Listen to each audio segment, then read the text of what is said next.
Howdy.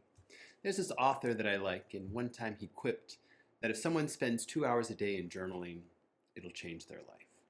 And that really resonated with me because I think the ways in which we can explore our own internal world through journaling can be very expansive in terms of our understanding of our thoughts, our feelings, our behaviors, how we view the world, how we view ourselves. It's quite a rich space. Because in that space, there's an opportunity to connect with what my body's holding on to, with what thoughts are running, maybe on autopilot, what emotions or feelings are starting to emerge in any given situation. And in that space, start to differentiate myself or ego identity from those experiences. Those old adages, just because you think it doesn't make it true, and just because you feel it doesn't make it true, apply in this situation because we're starting to differentiate me from these experiences. And I want to also right size that assertion that 2 hours a day will change your life, because even 10 minutes a day will have a significant impact on your well-being. In this video, I'm going to talk about a tradition in journaling that is most closely associated with Jungian analysis and internal family systems, but we see it come up in traditions that are outside of counseling and psychotherapy. In this approach that I'm going to suggest, we seek to come in contact with, befriend, and understand those internal structures. And we might talk about those structures as being archetypes, parts, voices, neural pathways, default network modes, emotional states, schema, whatever it is, it's inside of us and it contains information. That befriending language is something that James Hillman suggested and has been picked up by internal family systems. There seems to be something that's very powerful about moving into these internal spaces in a way that we're open, caring, and acceptant of what is being shared. Now, before we get more into this, I want to differentiate this approach from other styles of journaling, as well as keeping a diary. Now, a diary, I think, is what most people think of when I suggest starting to journal. And they think, oh, well, I'm going to write down what I did that day. Maybe even what I thought about those activities, how I felt about those activities. This can be really helpful as a form of record keeping, being able to go back and reflect on changes over time, on events in the past, how you were experiencing those. A profound form of diary keeping, but not necessarily journaling. When we start to move into journaling, we're engaging in a more reflective practice. What's coming up for me? Identifying the feelings that we're having, identifying the thoughts that we're having, working through maybe the logic of something as we're facing a decision or trying to understand the nuances of a particular experience. And within journaling, we might focus on more of a reflective practice where we're saying, these are my feelings, these are my thoughts, this is the logic that I'm going through. To kind of work through and understand, where do these thoughts come from? What are they leading me towards or pulling me towards to explore more in my life? Additionally, we might have more focused prompts with journaling. There are journal prompts that come up certainly online in different books. You can buy journals that have a prompt for each day of the year. So too, we might try to have a particular approach to journaling, to say, I'm only going to journal in the positive. So saying what is instead of speaking in the absence. Or we might approach journaling to say, I'm only going to journal gratitude. These are the aspects of my life, the experiences that I'm feeling really grateful for. All of these approaches can be very fulfilling and contribute to our sense of well-being. What I'm suggesting here, though, is a little different. I'm talking about building relationships with these inner experiences, inviting these parts or voices to the table and having a dialogue with them. And while we might not understand them right away, we were present with them, we're caring towards them, and we approach them with respect. And through this process, a wide range of images, emotions, and ideas can start to come to the surface, that we can come in contact with them. We can explore them, and they can challenge us to grow, change, or to look at something from a different perspective. At times, what shows up might seem kind of silly. Maybe a mouse shows up and talks about how to survive or thrive through a difficult time. Or maybe they're intimidating, that a dragon shows up and scares us, intimidates us, calls us, and challenges us into something that we're uncomfortable with. But again, if we approach these in a befriending manner, as James Hillman suggested, if we bring our respect as we would to a friend, then they meet us with respect. And that's an important part of this equation. As we start to dive into this process more, I want to make some cautions. What we're talking about is opening up our inner landscape to understand, to explore, to engage with. And that comes with some risks. The risks of finding maybe something that we don't want to know. Maybe the risk of getting messages that feel upsetting. And all of this can be kind of discombobulating because here I am, me talking to another part of me. So if you engage in this practice, I hope that you set up some good internal resources, some boundaries, and also explore the external for the resources that might be available to you. In particular, talking about this with your counselor or talking about it with a friend who engages in a similar practice. Having someone that's kind of a safe harbor to bring this to make sure that we're grounding ourselves in the world as we also explore the inner space. Now, the process of this type of journaling, which in Jungian analysis is referred to as active imagination, can be as simple as just turning inward and saying, hey, I'm feeling this thing in my chest. Please tell me about what's going on. And seeing what comes up, that listening part.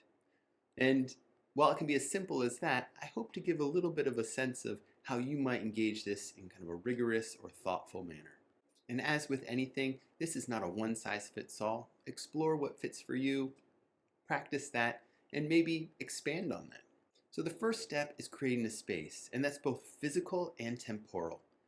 We think about a physical space that's going to be uninterrupted. Maybe you're able to close the door to a small room, sit at a desk, or sit on a chair, maybe with a pad of paper, or maybe with a computer, and that you set time aside.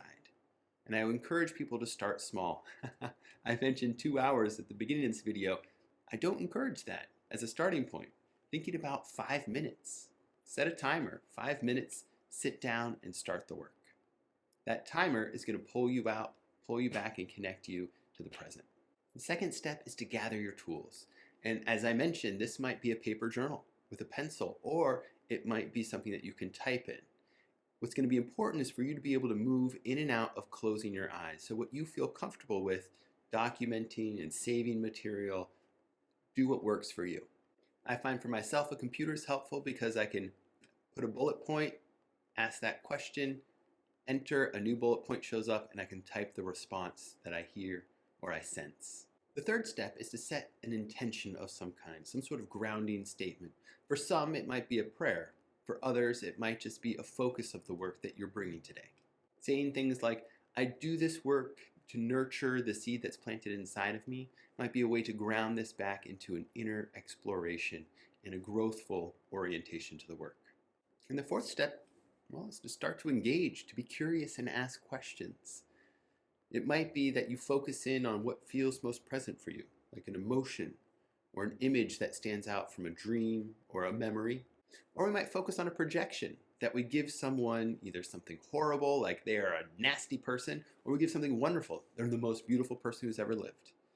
And I want to make sure that we put a little caveat here that we don't want to engage internally with someone in our real life. When we start bringing in real people, it can get a little convoluted. What we need to acknowledge is that those people represent something to us. Let's talk about that representation in that inner space. And so once we have that focus, we just start engaging, being curious, being gently curious with these parts and respectful. There are no particular questions that you need to ask, but having a general idea of where to begin can always be helpful. And so questions like, what do you want me to know? What are you concerned about? What hopes do you have for me? If you had it your way, what would you want for me? How long have you been around and have been a part of my life? Are there concerns that you're holding on to? And by listening to their responses without judgment, we open a relationship, we open a space, potential growth and transformation.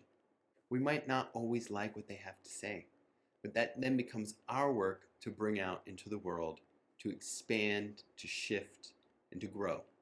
And that's probably going to be the bulk of your 5 minutes, is asking these questions, being curious, interacting, trying to understand. You might expand that time as you grow and kind of expand this practice. And that's not where this ends. Moving into the fifth step, we want to close this time. And we might revisit our intention, give thanks to our inner parts, give thanks to ourselves for doing this work. And even there you can hear we're increasing these differentiation inside. When first beginning a practice like this, I will often encourage folks to also visualize kind of closing of a door. Closing of a door that separates that unconscious material from that conscious space, that conscious ego identity. We might visualize the doors closing, and maybe we have a gatekeeper or two, people that we know and respect from real life or from television or movies who can stand there. And we identify them as people who will just monitor who comes in and out of that space. It can be a cognitive tool to help us start to set some boundaries internally. Because, for example, we might be talking to a part that's very angry with us about something, and we hear it and we respect it and we take that information with us, but we don't want that part following us around all day. And so when we thank it, we close the doors and we bring in those figures to kind of ground and keep it secure. As we move on in this work and we go deeper and deeper, we might find that we don't need to close those doors anymore. But to begin with, it can be a helpful strategy to set some boundaries. The final step is bringing that information, that experience out into the world in some way. And Robert Johnson, the Jungian analyst, talked about this as ritualizing. He said, and I paraphrase, essentially we need to bring that internal experience out in some sort of representational way in the outer world. For some, it might be drawing a picture of what came up. It might be doing a particular behavior, taking an action, visiting a space, talking to a person. Whatever it is, we want to ritualize or make concrete the experience that we have inside to keep this work going forward, to keep expanding with that. And that's not to say I should bring the anger or lust or frustration from those internal figures out into the world. Instead, it's about finding a way to represent this so that we can stay in contact with it, to honor it and respect it. And so that's the basic process. And when we come in contact with these parts, we can find it enlivening, we can find it fun, we can find it scary sometimes. In that inner space, we find a little bit of challenge, a little bit of roughness that pushes us, that calls us to grow and expand. So I become a person who can work through anger and deal with anger, addressing those underlying meanings and significance that are present in an interaction. And I can explore it in more complexity, learning that I am a person of complexity. And this can be a scary process because we encounter things that challenge us. But in that challenge, we expand and we grow. We become more present with who we are and what we're capable of. We become a person who can experience many different aspects of life. But getting started is intimidating. And it can also sound kind of bizarre if we haven't engaged in material that way, or if we've only engaged in conversations that reduce thoughts and feelings and our physiological reactions to biological bases. And that can be true in addition to other forms of meaning. Viktor Frankl talked about this with dimensional ontology, that we can experience things physically, psychologically, and noetically, or kind of existential spiritually. And that these all coexist, and when we start to realize that we are all of these things at once, whoa, that's a big awareness. But engaging this practice can be challenging to start. And so I want to kind of paraphrase Edward Edinger when talking about the emotions and biological sensations that came up. If they're considered to be fortuitous or to have only external or physiological causes, there will be no ground for seeking their psychological meaning. The knowledge that a psychological meaning exists is acquired only by experience. In the beginning, one must have at least enough faith to be willing to take the proposition of psychological meaning as a hypothesis to be tested. And we test that when we do this type of inner work, exploring what's present for us as it emerges, exploring what it has to share and bring into our lives. And so I wish you well in exploring what shows up for you, engaging with it, struggling through it, and becoming more of yourself in doing so. Thanks.